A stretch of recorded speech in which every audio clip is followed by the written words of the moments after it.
राधे राधे दोस्तों। जन्माष्टमी के अगले दिन नंद उत्सव मनाया जाता है। इसे दही हंडी उत्सव बोला जाता है या हंडी फोड़ उत्सव के नाम से भी जाना जाता है। मुंबई में ये उत्सव बहुत ज़्यादा फेमस है और कहीं हर जगह पे हर गलियों पे आपको दही हंडी तोड़ते हुए बच्चे बड़े उनके पूरे ग्रुप दिख जाते हैं। तो नंद उत्सव हमें कैसे मनानी है तो चलिए देख लेते हैं। नंद उत्सव के दिन आप चाहे तो नया कपड़ा पहना सकते हैं, पीला कपड़ा पहना सकते हैं या कोई भी कपड़ा जो आपके पास अवेलेबल हो, शुद्ध साफ हो, वो ठाकुर जी को पहना सकते हैं।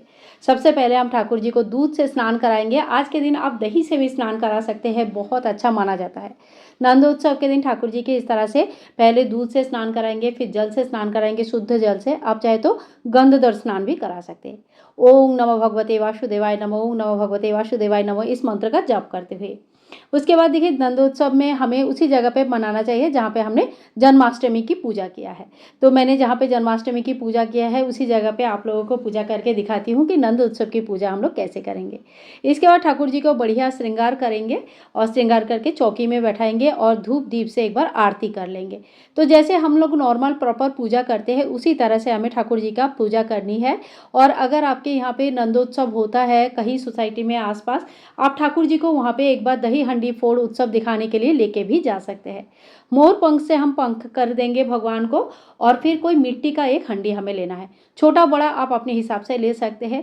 हंडी को फ्रेश दही से कंठ तक भरनी है। घर पे अगर दही जमाया है तो बहुत अच्छा है, नहीं तो आप बाजार का दही भी यूज़ कर सकते हैं। बस दही फ्रेश होनी चाहिए, ज़्यादा खट्टा नहीं होनी चाहिए।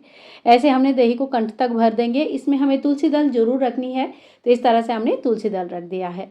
और इसके बाद ये दही हंडी का जो हंडी है इसे आप अगर अपने मंदिर में पूजा कर रहे हैं तो वहाँ टांग सकते हैं या जहाँ पे आप लोग जन्माष्टमी की पूजा किया है वहाँ पे भी टांग सकते हैं। थोड़ी सी ऊंचाई में हमें टांगनी है और इसकी ऊंचाई कितनी रहेगी अपने हिसाब से आप लोग देख लीजिएगा। इसके बाद देखिए घर के जो बच्चे हैं वो ही नॉर्मली दही हंडी के जो उत्सव है वो मनाते हैं।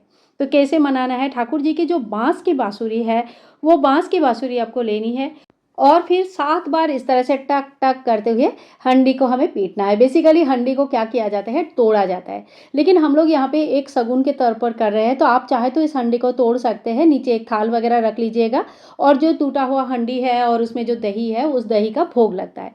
तो देखिए अगर आप नहीं भी तोड़ना चाहते हैं तो 7 बार इस तरह से शगुन कर लीजिएगा। फिर हंडी को नीचे उतार लीजिए और उसमें से दही निकाल कर सबसे पहले ठाकुर जी को भोग लगाया जाता है। तो ये दही अमृत समान माना जाता है। ठाकुर जी को भोग लगाने के बाद इस दही का जो भोग है ये प्रसाद स्वरूप घर के सभी मेंबर में बांटा जाता है।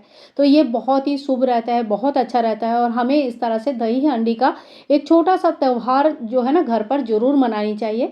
आप अगर बड़े तरीके से दही हंडी बनाकर उसके फोड़ना चाहते हैं तो बहुत अच्छा है, बिल्कुल असली दही हंडी जैसा भी कर सकते हैं।